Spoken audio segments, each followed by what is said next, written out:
Addressing the UN Security Council on the North Korean issue at hand, we must first understand the North Korean crisis as we face it today. So the North Korean crisis that we face today began in mid-2017 with North Korea testing ballistic missiles that could first were estimated to be able to reach Alaska and Hawaii, and then were estimated to be able to reach California. This resulted in President Trump and Kim Jong-un exchanging increasing verbal threats, first with Donald Trump threatening reactionary force, then Kim Jong-un threatening an attack on Guam and the test firing of more ballistic missiles. This eventually resolved itself into Kim Jong-un agreeing to be open to dialogue in January of 2018. This itself resulted in North and South Korea meeting in April of 2018, and Pyongyang agreeing to halt nuclear testing, freeing some U.S. detainees, and they also claimed destruction of a nuclear test site. Trump and Kim Jong-un then met in June of 2018.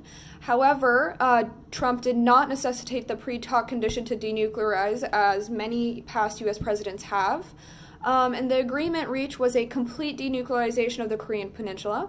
However, this agreement did not come with a step-by-step plan of any kind.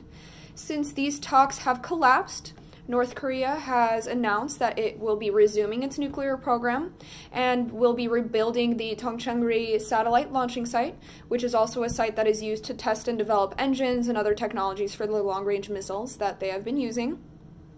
So the issue at hand begins with a North Korean attack on Japanese patrol ships. So Japanese patrol ships on a regular patrol were subject to a land-based attack by North Korea, which destroyed 3 patrol vessels and killed 56 Japanese sailors. So North Korea attempted to justify this by claiming a preemptive self-defense, trying to claim that the Japanese ships were spying on North Korea in preparation for an attack.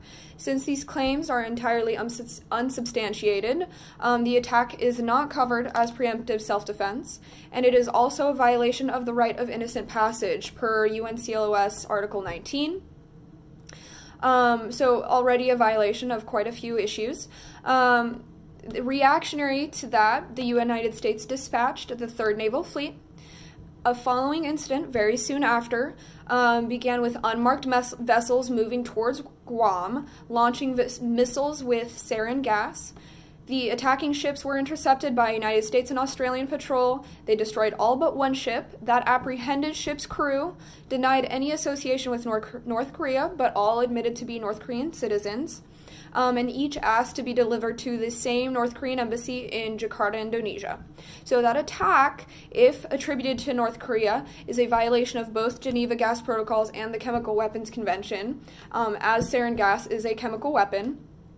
So due to the North Korean citizens on board being part of this attack, it is possible for the United States to designate those detainees as unlawful enemy combatants and try them through the Military Commissions Act. If North Korea does not accept responsibility, those detainees will be unlawful enemy combatants. However, if North Korea does accept responsibility, those detainees would then become prisoners of war, as that action could be casus belli, so therefore an initiation of war, resulting in the United States being able to go through any action that they may want to in terms of a reactionary military action. So specifically, the impact on Germany. Germany itself is an active member of both the Security Council and NATO, so should North Korea trigger a response by the UN, Germany would obviously be included in that, and also should North Korea trigger a response by the United States, especially a military response, one may assume that Germany may be involved in some way, especially if the United States does call on NATO to be part of this reaction.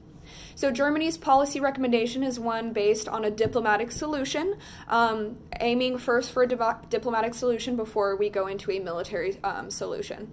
So the policy recommendation is based on Obama-era strategic patience, so specifically starting with increasing sanctions against North Korea to try to force them to move towards the negotiation table. Due to North Korea choosing to not claim the attack, it allows for that possibility of a diplomatic solution, allowing for that small window of opportunity to actually find a diplomatic solution. A North Korea that would not be willing to negotiate would not have attacked with such subterfuge, so it would have attacked entirely in the open, claiming the attack and all of that. So them not claiming that attack allows for that possibility of a diplomatic solution.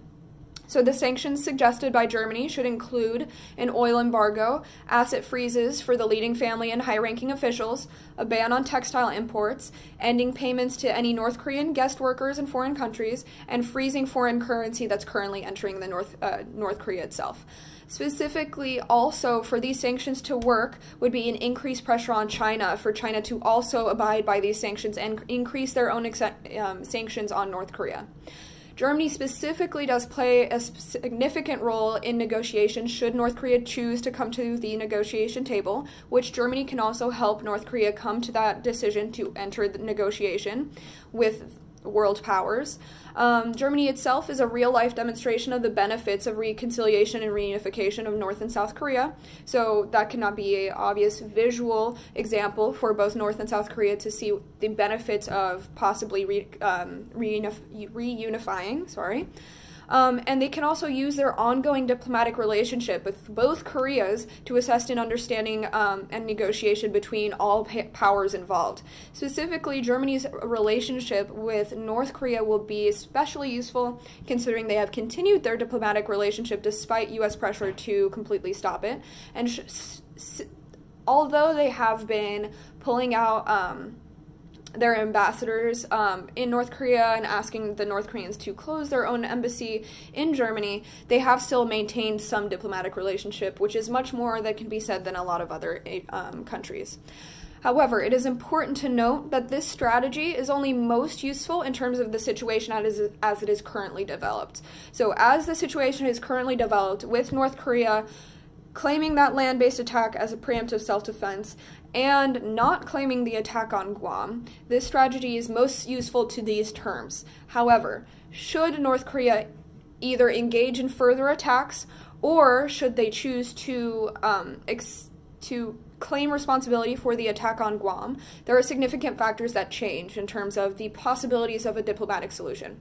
So should any of those other parameters change, Germany suggests that the UN Security Council be willing to enter some kind of consideration of options for more military-based actions, especially if the United States chooses to enter into a reactionary military action that causes any kind of increased military force. So in terms of the United States and their possible reactions, it's possible for the United States to choose to do a full military force strike on North Korea, something that may need to be passed through the UN in terms of the legality of that full military force depending on what the United States chooses to do. It is also possible for the United States to enter into a conventional military attack. Thereby, they could also call on all their allies, so NATO especially included, which would involve Germany in a deeper sense of the word. So, as it stands, Germany significantly suggests the continuation of strategic patience, especially increasing sanctions and attempting to get North Korea to the negotiation table, especially in terms of reunification, reconciliation, and denuclearization in the long term. However, should North Korea decide to increase either their attacks on other countries or if they claim the attack on Guam, Germany does recommend the consideration of more military-based actions, especially those involving the United States and based on the United States' chosen reaction to the attack on Guam.